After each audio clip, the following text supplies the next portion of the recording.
شیخ مفید علیہ رحمہ کی کتاب امالی میں حضرت انس بن مالک سے روایت بیان کی گئی ہے۔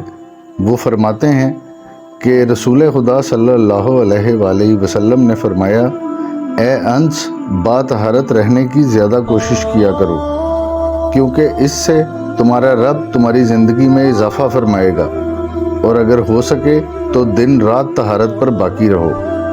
اگر اس طرح کر لیا اور باطہارت مر گئے تو آپ شہید ہوں گے۔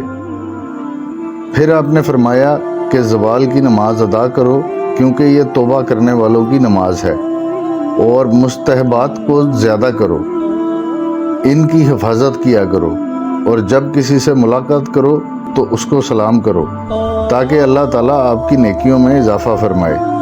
اپنے گھر میں داخل ہوتے وقت سلام کرو، اس سے اللہ تعالیٰ آپ کے گھر میں زیادہ برکت فرمائے گا۔ مسلمان بوڑھوں کا احترام کرو اور مسلمانوں کے بچوں پر رحم کرو۔ اگر تم نے ایسا کیا تو قیامت کے دن میں اور آپ آپس میں مل کر یوں آئیں گے۔ آپ نے اپنی 2 انگلیوں کو ملا کر فرمایا۔